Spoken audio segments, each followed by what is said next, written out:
You know, I've had experience a little bit talking to atheists in some of these chat rooms, and I come to the conclusion that a lot of them are Darwinists.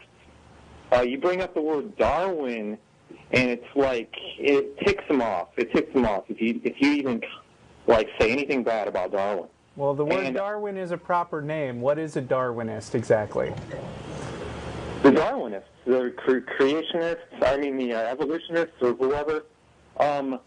You know, I just wanted to get one quote out to people who are believers in Darwin's theory, because they probably don't know this quote that Darwin had.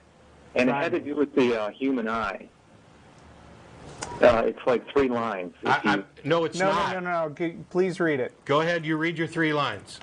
Okay, to suppose that the eye, with all its immutable contrivances for adjusting the focus of different distances, for admitting different amounts of light, and for the correction of spherical and chromatic aberration, could have been formed by natural selection, seems, I freely confess, absurd in the highest degree. Yep. And do you happen to have the rest of the quote? What comes next? What comes next? There's a lot more after that. Yeah. And do you know what it says? Go ahead. Continue. Yeah, you've got the rest, right? In front of you. Right. What's it say next? Go. There's a lot more. I mean, No. What is the direct next line after that? When it was first said that the sun stood still and the world turned round, the common sense of mankind declared the doctrine false, but the old saying of vox populi, vox dei, as every philosopher knows, cannot be trusted in science.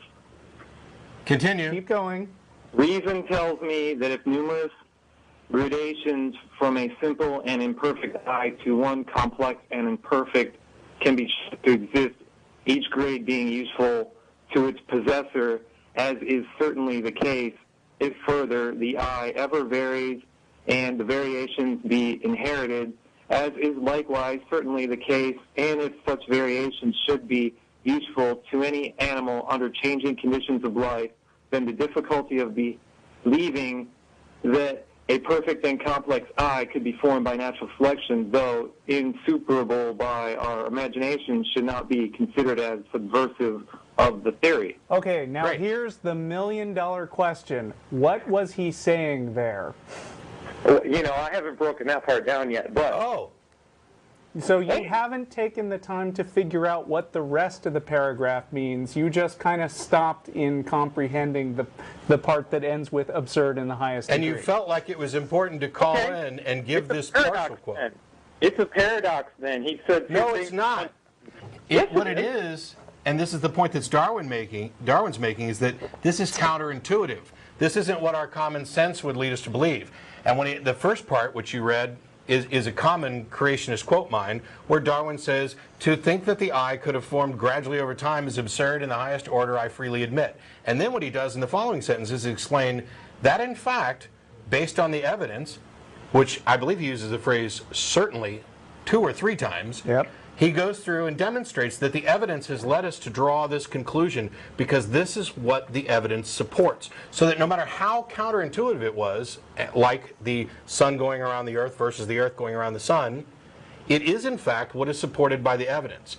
To try to spin the first part of the quote as if Darwin was just saying the eye couldn't have formed by evolution is to completely disregard the point that he was trying to make. Well, people can make 2 statements in one paragraph and conflict each other. Of course they do. And do you know what that's called? It's intellectual honesty. 6 months ago, I wrote myself a master's report trying to explain a certain method for analyzing news with a computer. And at the end of that paper, what I wrote, because that's what honest people do, is here are some of the potential problems and objections that people would bring up in response to this paper. I go through them one at a time, and then I say at the end, but I don't think this is a serious problem, and here's why. This is what you will find in every single scientific paper that measures up and is good enough to publish in a journal. Yeah, but if I bring that quote up to a Darwinist, they'll call me a liar. Because you only gave the first part. You just did, and I didn't call you a liar, although I still don't know exactly what a Darwinist is. Oh, boy. All right, well, I made my point anyways. Yes, you did. Thank you very much. All right. Bye. I'm not exactly sure what a Darwinist is either, but if it's somebody who accepts, in general, the theory of evolution by natural selection that was proposed by Darwin, okay, I'm a Darwinist. I'm a Darwinist in a much broader sense, that the underlying ideas and themes of evolution, Right. The things gradually change over time, not only applies to genes as Right. I'm just saying that I have a problem with the word Darwinist because it seems to be the only context in which that gets Right. applied. If I believe in relativity, then that doesn't make me an Einsteinian. Although, if you want to say that those who believe in the theory of relativity as put forth by Einstein should be called Einsteinians, well, then Yes. call me one. Okay. I just don't see that it's particularly useful. What it does is it implies that we're somehow dogmatically accepting whatever Darwin said. Darwin said it, so it must be true. I just spent quite a bit of time trying to convince an atheist that arguments from authority don't carry any weight with me. Right, and actually that was one of the themes that I would be going for if it looked like we were going to really cover the topic in Yeah. depth. Hey, we're not. Because no, we're not. I mean, you can read up on those groups I mentioned yourself. But my point was that all of them make this basic mistake, which is sort of similar to religion. I talked about communists, Raelians, and objectivists, which is the mistake of putting a person before their ideas. Right. Of saying that as long as you have some authority that says it, then that thing is immutably true, and you are a bad, bad person if you argue with it. Not because the idea might be wrong or not, but because it's evil to question this particular person, whoever it is that you put up in a pedestal. And if somebody felt that way about Darwin, I would say the same thing. Yeah, there are no reasonable people who have come to accept the theory of evolution because it came from Darwin. It's true because it's true. It doesn't matter who it came from. The words of Socrates stand and fall on their own. The difference is that some of these people are coming from extremely religious mindsets, where the person who says something is, in fact, very important to whether or not things are true.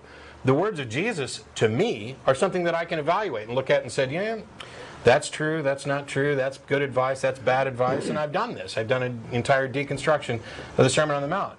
But a believing Christian who has this presupposition that because Jesus, in their mind, is God and perfect, then everything he says is therefore true. The words are no longer the ideas and the words are no longer evaluated on their own merits.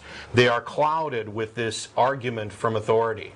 That is not true in science. That is not true with why people accept evolution. So this kind of Darwinist label, not really that accurate.